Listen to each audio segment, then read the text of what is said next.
Lancée cet été aux États-Unis sur HBO Max, la série d'animation Jellystone, qui réunit de nombreux personnages mythiques de la marque Hanna-Barbera, débarque en France sur Cartoon Network. Rencontre avec son showrunner, C.H. Greenblatt.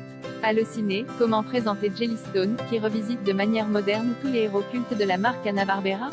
H. Greenblatt, créateur et showrunner, William Hanna et Joseph Barbera étaient des créateurs de dessins animés fabuleux. Qui ne se souvient pas de la famille Pierrafeu ou de Satanas et Diabolo? C'était l'âge d'or d'Hanna-Barbera dans les années 70. Je voulais vraiment redonner vie aux héros mythiques qui nous ont donné tant de plaisir. Lorsque Warner a repris le catalogue entier de toutes leurs créations, ils m'ont donné carte blanche pour faire ce que je voulais. Au début l'idée était de créer plusieurs courts-métrages. Mais lorsque je me suis mis au travail j'ai vite eu une meilleure idée, créer une série autour d'une ville, Jellystone, avec tous mes personnages favoris d'Hanna-Barbera. Je pense que pour les enfants cela va être génial de découvrir ces personnages qu'ils ne connaissent pas. Et pour nous, adultes, c'est forcément un grand moment de nostalgie, un hommage à des héros de dessins animés qui ont bercé notre enfance. Au final, ce fut vraiment du pur plaisir de faire se rencontrer tous ces personnages cultes qui avaient leur propre univers dans un même environnement et de voir ce qui pouvait se passer. De plus, cela m'a permis de ressortir du placard des personnages que tout le monde avait un peu oubliés. Quel personnage en particulier? Il y a, par exemple, un épisode avec Glum, tiré de la série Valley of the Dinosaur. Je ne me souvenais même pas de son existence.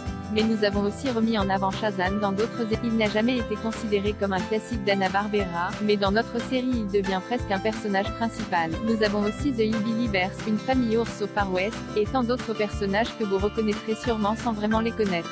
Il y a tellement d'easter eggs que je ne saurais même pas tous les nommer. Mais ce qui est certain c'est que nous n'avons créé aucun nouveau personnage pour les besoins de Jellystone. Nous avons juste puisé dans le catalogue des Hanna-Barbera et en avons ramené une bonne partie à la vie. Quels sont les personnages phares de cette nouvelle série? C'est surtout une série construite autour des Ogie Doggy et de Doggy Daddy, ainsi que Huckleberry Hound, qui est le maire de la ville. Mais vous retrouverez aussi Yogi Bear, Top Cat, El Kabong, qui est un peu le Batman de Jellystone, ou encore l'incontournable Jabberjaw. Cette première saison met en avant tous ces personnages qu'on adore. Et j'allais oublier Capitaine Caverne qui rajoute un peu de piment à notre recette déjà fort épicée. En plus de votre travail de showrunner sur la série, avez-vous également prêté votre voix à certains personnages? Évidemment, cela. J'ai notamment prêté ma voix à Doggy Daddy, à Boubou, à Benny the Ball, ou encore à Yippie. Je ne pouvais pas passer à côté de cette opportunité. Selon vous, quels éléments sont uniques et propres à l'univers créé par Hanna-Barbera? En fait, il faut savoir que tous ces personnages sont vraiment inspirés par des comédiens américains qui ont vraiment existé. Par exemple, Yogi Bear a été inspiré par Art Carney, Ed Norton, des Honeymooners. Hanna-Barbera s'est toujours inspiré des comédiens des années 50 et 60. Je trouve que ces personnages sont le reflet de la pop culture américaine de la seconde moitié du XXe siècle. Prenez les Jetsons, c'est vraiment une métaphore sur la société des années 50. Quant à Hong Kong Kung Fu, c'est la réponse à tous les films de Kung Fu de la fin des années 70 avec Bruce Lee. Dans quelle mesure, dans ce cas, cette série résonne-t-elle avec notre époque? Il y a eu un choix de faire en sorte que nous soyons d'actualité, comme avec Yogi Bear, qui est un parent qui surprotège son enfant. Il y a également un épisode où des enfants détruisent leur ville avec un jeu de réalité virtuelle. Nous sommes en plein dans la folie des jeunes jouant à des jeux vidéo sans se rendre compte des conséquences de leurs actes. Le personnage de El Kabong est, d'ailleurs, dans cet épisode et c'est lui qui les pousse à l'extrême. Il y a donc des thèmes d'actualité mais nous tentons toujours d'y ajouter une note d'humour pour mieux faire passer le message.